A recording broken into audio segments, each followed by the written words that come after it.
This is a science mission on par with Apollo missions, Space Shuttle, International Space Station, and Hubble missions. For nearly 2 decades, thousands of people around the world, many spending their entire careers, built the James Webb Space Telescope. And it all comes down to this.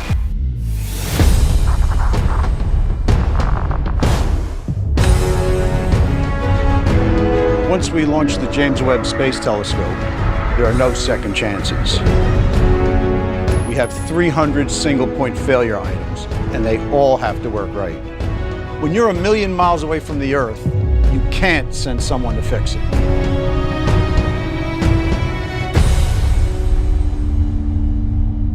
We've never put a telescope this large in space. We want to see distant parts of the universe humans have never seen before. Looking back in time almost 14 billion years to see the first galaxies that formed after the Big Bang. And we want to search for the building blocks of life in the atmospheres of planets orbiting distant stars. To unfold the history of the universe, we must first unfold this telescope. This is the largest primary mirror, the largest sun shield, and the most powerful space telescope ever built. And yet, this large telescope needs to fit inside a 5.4-meter diameter rocket fairing. That's the largest fairing size available on any rocket, and it's the fairing size on our ride to space. The Ariane 5, provided by the European Space Agency, is one of the world's most powerful rockets. To cheat the fairing size limit, we built Webb to fold, like origami, to fit inside the rocket fairing. And this brings us to our most challenging part of this mission, unfolding it in space. Thank God. Think of what you're doing. You're taking this extraordinarily delicate, precise, state-of-the-art scientific instrument, you're slapping it on a rocket, and for the next 8 minutes, the explosion from that rocket is following you into outer space. Vibrating you, shaking you.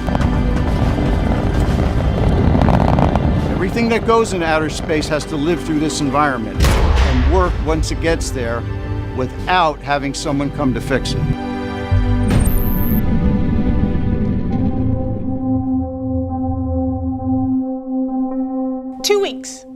That's how long it will take to fully deploy the Webb telescope. We can take longer if we need to, but those 2 weeks after launch are going to be nail-biters. This is the Mission Operations Center at the Space Telescope Science Institute in Baltimore.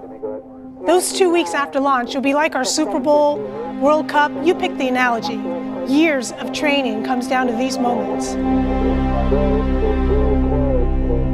The Webb Observatory has 50 major deployments.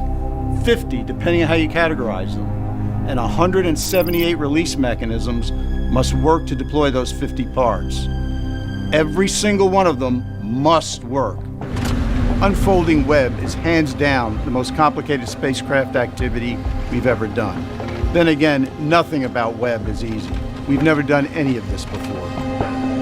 There's nothing simple about sending anything into space.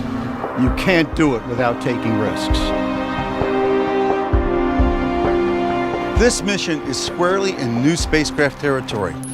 Webb is the perfect example of science desire driving engineering capability to new frontiers. Webb's unique design was born from reasoned engineering to accomplish its science goals.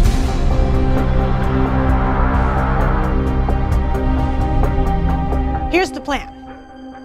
Shortly after launch, we unfold Webb's solar panel for power and our Huygens antenna for communication.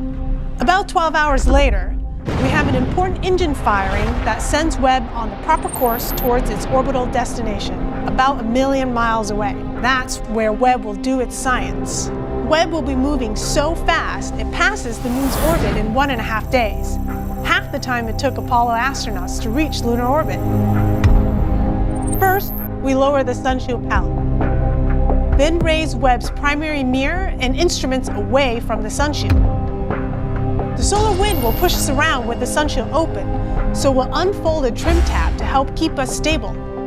We got these huge, iconic, golden segmented mirrors that will help us deliver amazing new images from the cosmos.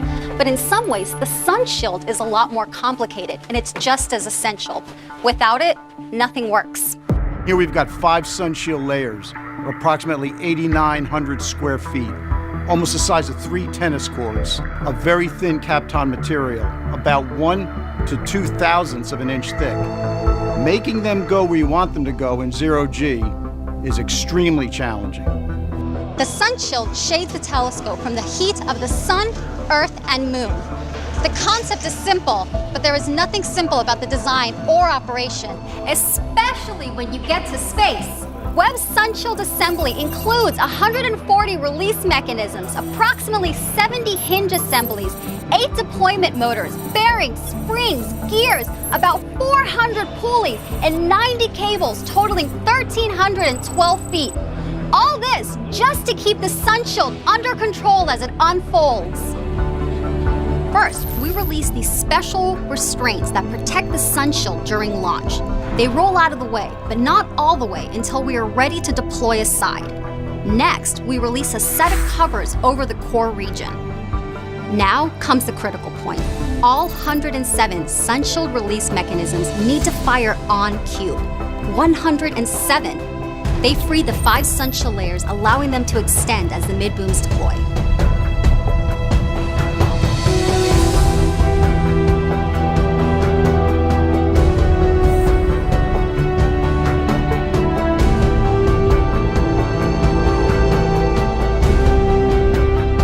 Sun shield fully deployed, we start setting up the optics.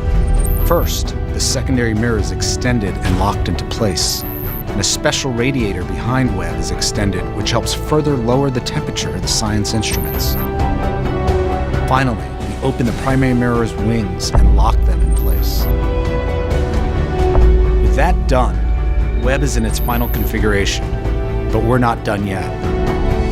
After 47 deployments, and accomplishing the hardest spacecraft unfolding NASA has ever done, Webb still won't be ready for science.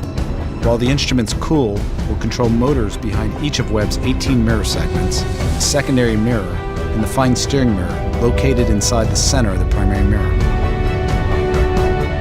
We'll precisely align the mirror segments to form a perfect mirror. Then, Webb will be ready to explore the cosmos.